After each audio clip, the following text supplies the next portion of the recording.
जय हिंद everybody, my name is Ankur and I welcome you all to PYQ world channel. जैसा कि आपने थंबनेल में देखा कि इस बार सीरीज 1 2025 जीके के पेपर में ऑलमोस्ट 15 प्लस क्वेश्चंस ऐसे थे जो कि PYQ से रिलेटेड थे, या फिर कुछ क्वेश्चंस तो ऐसे भी आए थे जो कि वर्ड फॉर वर्ड PYQ से मैच थे।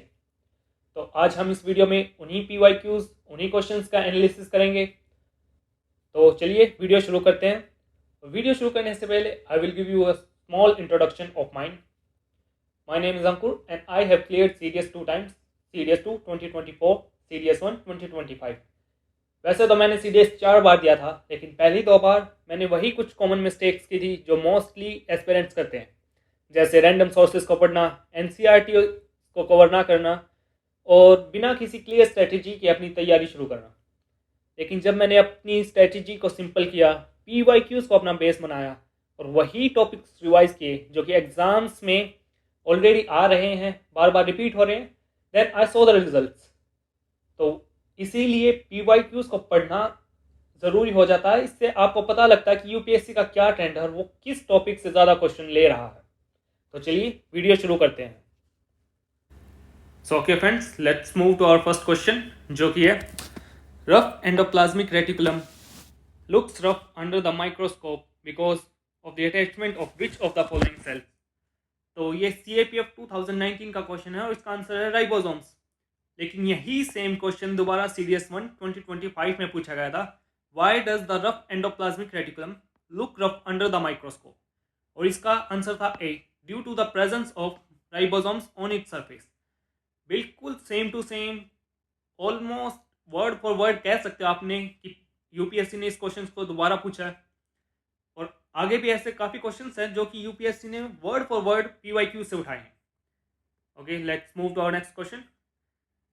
Sponges belong to which one of the among following phylum. तो इसका आंसर था पोरीफेरा, और यही क्वेश्चन NDA 2 2024 में भी पूछा गया था। Organisms of which of the following phylums are called sponges. तो इसका आंसर था Porifera. Same to same exact question repeated. And again, myopia is also known as, इसका आंसर था नियर साइटेडनेस, और ये सीरीज 1 2025 में आया था। और यही question NDA 2 2024, which one among the following is correct for a person suffering from myopia? A person can see near objects clearly, ये इसका आंसर था, क्योंकि मायोपिया में आप बस पास की चीज़ों को क्लियरली देख सकते हैं, डिस्टेंट ऑब्जेक्ट आप क्लियरली नहीं देख पाते हैं। और यही क्वेश्चन NDA 2 2021 में भी पूछा गया था, myopia is defect in which human vision where an image is. तो इसका आंसर था C, distant object is focused before the retina, इस वजह से इमेज क्लियर नहीं बन पाती। Okay friends, let's move to our next question, जो कि है Rutherford's alpha particle scattering experiment. और ये क्वेश्चन लगभग UPSC ने 3, 4, 5 बार रिपीट किया है। सीरीज 1 2025 में, सीरीज 2 2019 में, series 1 2020, Jio scientist 2021 and NDA 1 2017। इससे ये क्लियरली प्रूव होता है कि UPSC भी अपने क्वेश्चंस को रिपीट करके PYQs को नए एग्जाम्स में पूछती है। और इसका आंसर था डी, एटॉमिक न्यूक्लियाई। तो इससे हमें यह समझ में आता है कि जब भी UPSC बार बार किसी एक टॉपिक को बार बार पूछ रही है तो हमें उस टॉपिक को एक अच्छी तरीके से तैयार कर लेना चाहिए। जैसे Rutherford alpha particle scattering experiment है, हमें इसके बारे में और भी डिटेल्स को अच्छे से नोट बना के प्रिपेयर करना चाहिए, क्योंकि जो नेक्स्ट क्वेश्चन है वो इसी का एक एक्सटेंडेड वर्जन है, जो कि इस बार सीरीज 1 2025, NDA 1 2025 और NDA 1 2021 में आया था। ये क्वेश्चन था, which one of the following could not be explain by Rutherford nuclear model, और इसका आंसर था ए, स्टेबिलिटी ऑफ एटम। और यही which one of the following findings is not observed in Rutherford's nuclear model of atom. तो इसका answer था A, there is a neutral centre. तो neutral centre नहीं, एक पॉजिटिव सेंटर था। और इसमें भी which one of the following conclusion not be derived from Rutherford alpha particle scattering experiment is that electrons move in a circular path of fixed energy called orbit. तो ये Bohr model था, ना कि Rutherford model. तो ये statement गलत हो जाती है। तो इससे हमें अंदाज़ा लगता है कि कई बार जब UPSC एक टॉपिक को बार बार पूछ रही है तो हमें उसे इन डिटेल तैयार करके रख लेना चाहिए, क्योंकि वी डोंट नो कि कब यूपीएससी उसी टॉपिक से एक अलग क्वेश्चन बना के पूछ लें। तो okay, let's move to our next question, जो कि है सीडीएस 1 2025 का क्योटो प्रोटोकॉल। ये किस चीज़ से रिलेटेड है? तो इसका आंसर था एमिशन रिडक्शन, और यही क्वेश्चन सीडीएस 1 2019 में भी आया था, क्योटो प्रोटोकॉल। तो इसका भी आंसर था बी, ग्रीन हाउस एमिशंस को कम करने के लिए। तो कई बार काफ़ी स्टैटिक चीज़ें भी यूपीएससी दोबारा पूछता है।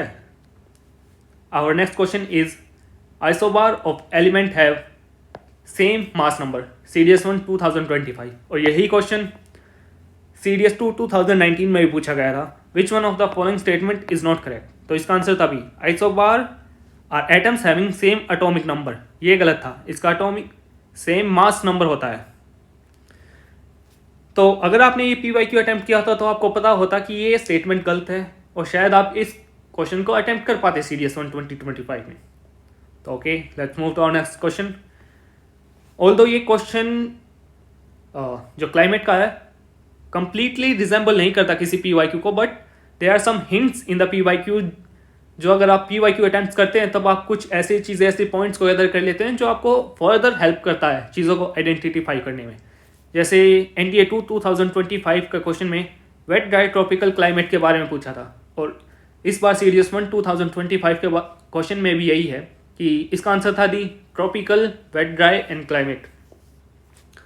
तो इसका ऑप्शन था B, temperature show an annual cycle with high temperature in the high sun season, और यही statement temperature is high throughout the year. तो ऐसे कुछ पॉइंट्स को आप एक्यूमुलेट करके अपने फर्दर प्रिपरेशन में या नोट्स में ऐड कर सकते हैं ताकि वो आपकी हेल्प कर सकें। Okay, let's move to our next question. It's a complete replica of PYQ of CDS 1 2024। Which one of the following bio reserves spread over 3 states in India? इसका आंसर था नीलगिरी, और यही क्वेश्चन सीडीएस 1 2024 में which one of the following biosphere reserve spread over 3 states in India? तो इसका भी answer था नीलगिरी। तो देख रहे हैं आप कि इस बार सीडीएस 1 2025 में काफ़ी क्वेश्चंस ऐसे थे जो कि हूबहू रिपीट किए गए थे। Okay, let's move to our next question, जो कि है what is the correct sequence of the following mountain ranges as one move from north toward south? तो इसकी एक ट्रिक थी KLZ। तो मैंने इसको क्वेश्चन को ऐसे ही अटेम्प्ट किया था, फर्स्ट, थर्ड, फोर्थ। तो ये ऑप्शन में यही था, तो ऑप्शन डी। लेकिन यही सेम क्वेश्चन CAPF 2019 में भी पूछा गया था, which one of the following correct order in Himalayan ranges from north to south? तो इसका आंसर था A, KLZ। So okay, let's move to our next question, जो कि है हिस्ट्री का question. What is the military device referred to by the term manganic? और इसका answer था a device for throwing stones, और यही सेम क्वेश्चन CDS 2 2022 में पूछा गया था कि what manganic in medieval period? तो इसका आंसर था catapult। और बिलीव मी, जब मैंने ये क्वेश्चन इस बार सीडीएस 1 2025 में देखा था तो मैं लिटरली हंसने लगा था, क्योंकि इफ मैंने ये क्वेश्चन अटेम्प्ट नहीं किया होता, पीवाईक्यू नहीं किया होता, तो शायद मैं इस क्वेश्चन को अटेम्प्ट भी नहीं कर पाता सीडीएस 1 2025 में। तो ये है सीडीएस, मतलब किसी भी पेपर के पीवाईक्यूज को करने का फ़ायदा कि आपको कई बार ऐसी चीज़ें देखने को मिल जाती हैं जो शायद आप अपनी रेगुलर स्टडीज़ में या नोट्स में ऐड नहीं कर पाते। Okay, let's move to our next question, जो कि है which one of the following statement about the Ashoka's inscription is correct? ये सीडीएस 1 2025 का क्वेश्चन है, और ऑल्दो मैंने इसकी काफ़ी सोर्सेज से चेक किया है तो इसका आंसर C और D के बीच में है। वो ऑफिशियल की आने पे ही पता लगेगा कि which one is right, but यही क्वेश्चन CSE 2022 में पूछा गया था, और इसमें भी कलसी मेंशन था, और इसमें भी सीडीएस 1 2025 वाले में भी कलसी मेंशन था, और इसमें ये ऑप्शन रॉन्ग था क्योंकि कलसी उत्तराखंड में एक मेजर रॉक एडिक्ट है। तो अगर शायद आपने ये पीवाईक्यू किया होता तो आपके माइंड में कहीं ना कहीं ये क्वेश्चन होता, तो आप इसे अटेम्प्ट कर पाते। Okay, let's move to our next question. CDS 1 2025, the force which with the earth attract an object is called? इसका आंसर था A, weight of the object, और यही क्वेश्चन सीरीज 1 2021 में भी पूछा गया था। The weight of an object is due to, तो इसका आंसर था first, the net force acting on it. तो ये ग्रेविटेशनल फोर्स की ही बात कर रहा है कि जो नेट ग्रेविटेशनल फोर्स उसके ऊपर एक्ट कर रहा है। तो अगर आपने ये अटैम्प्ट किया था तो ऑब्वियसली आप इसको भी अटैम्प्ट कर पाते इजी से। ओके, और next question is the minimum force required to lift a mass of 50 kg up to a vertical distance of 8 metre in 10 second is. तो इसका आंसर था वैसे 400 वॉट्स। सीडीएस में ज़्यादा न्यूमेरिकल्स वाले क्वेश्चंस नहीं आते, तो ROI न्यूमेरिकल क्वेश्चंस को करने में उतना ज़्यादा नहीं है कि आप इसके ऊपर काफ़ी टाइम लगाएं इस चैप्टर को प्रिपेयर करने में या ऐसे क्वेश्चंस को प्रिपेयर करने में। लेकिन जस्ट फॉर प्रैक्टिस आप NDA के PYQs जो कि न्यूमेरिकल बेस हैं उनको तैयार कर सकते हैं just for the normal practice. तो यही same question, the power required to lift a mass of 8 kg up a vertical distance of 4 metre in 2 seconds, इसका आंसर था बी।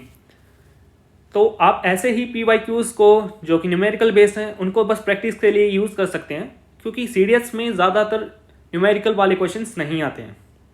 ओके, और next question is which one of the following constitution amendment act introduce GST in the course of inter state trade और commerce. तो इसका answer था ए, constitution 101st amendment act. और यही question CDS 2 2021 में भी पूछा गया था। Following the constitution 101st amendment act the parliament of India enacted a quite a few GST acts. तो इसका आंसर इसके क्वेश्चन में ही है। अगेन आपने अगर ये PYQ अटैम्प्ट किया होता तो आप इजीली इस क्वेश्चन को अटैम्प्ट कर सकते थे। और next question is which one of the following statement is are correct as per the constitution of India. The constitution 86th amendment act has added to right to education to the chapter of directive principle of state policies। और इसका second option है right to work and right to education are both fundamental rights and directive principle of state policies। Although ये same exact question किसी एक PYQ से नहीं आया, लेकिन इसकी अलग अलग स्टेटमेंट अलग अलग PYQ से आई हैं। जैसे इसकी first statement, by which of the following constitution amendment act was the article 21A right to education inserted in the constitution of India. तो इसका आंसर था डी, 86 अमेंडमेंट एक्ट। लेकिन इसमें इसे फंडामेंटल राइट्स में इंक्लूड किया गया था ना कि DPSP में, तो ये स्टेटमेंट गलत हो जाती है।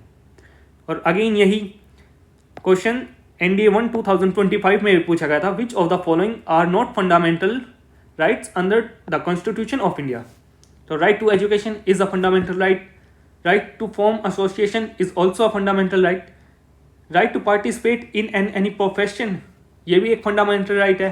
लेकिन जो फंडामेंटल राइट नहीं है वो है राइट टू वर्क। तो ये भी स्टेटमेंट इस बेसिस पे गलत हो जाती कि राइट टू वर्क हमारा एक फंडामेंटल राइट नहीं है। तो इसका ऑप्शन था डी, नाइदर 1 and 2, इसमें से कोई सा भी ठीक नहीं था। तो ऐसे कई बार आप डिफरेंट PYQs जब अटैम्प्ट करते हैं तो आप काफ़ी सारे ऐसे पॉइंट्स को गैदर कर लेते हैं जो आपकी प्रिपरेशन में मदद करता है, आपके नोट्स को और काफ़ी अच्छी तरीके से बनाने में मदद करता है। और फ्यूचर में जैसे सीरीज 125 में काफ़ी क्वेश्चंस ऐसे आए थे जो PYQ बेस्ड थे, तो आपने अगर ये PYQs अटैम्प्ट किए होते तो आप इजीली इन क्वेश्चंस को टैकल कर पाते।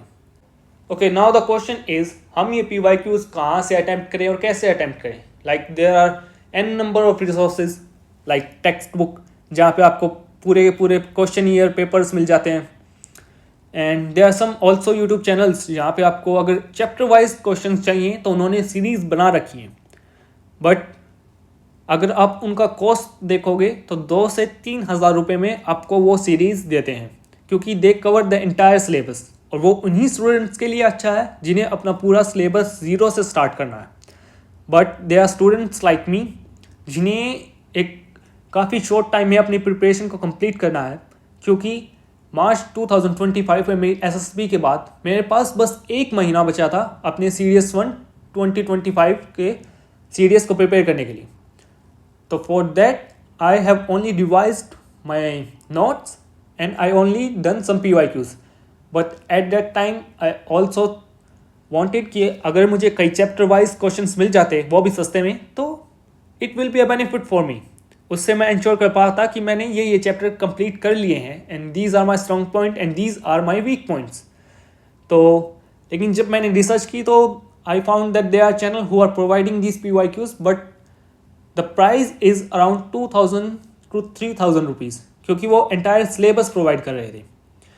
तो वो मेरी रेंज से बाहर था, इसलिए I decided to create my own PYQ series, जो कि उन एस्पिरेंट्स के लिए है जिन्हें एक फास्टर रिवीजन चाहिए, जिनका सिलेबस कवर हो चुका है और just they want to test themselves.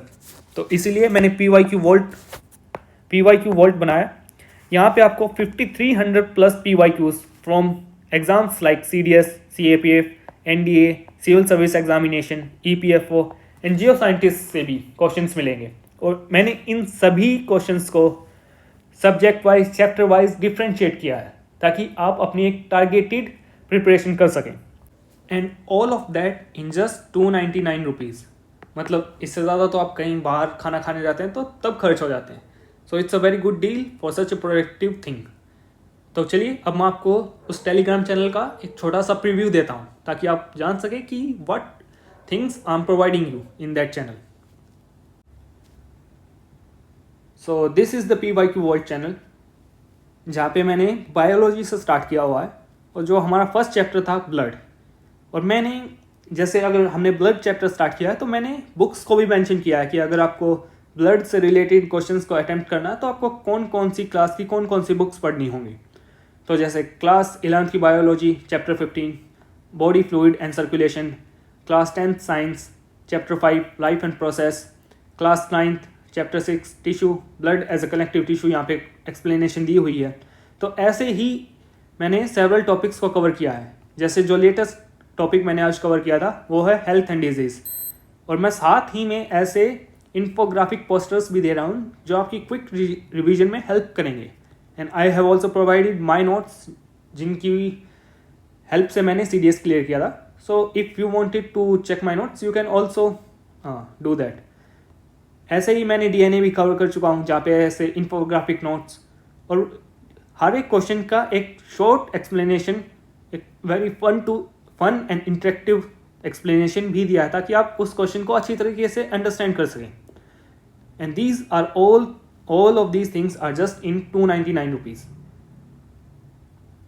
So join as soon as possible ताकि आप भी साथ में अपनी प्रिपरेशन को कंटिन्यू रख सकें। ओके, जय हिंद, बाय।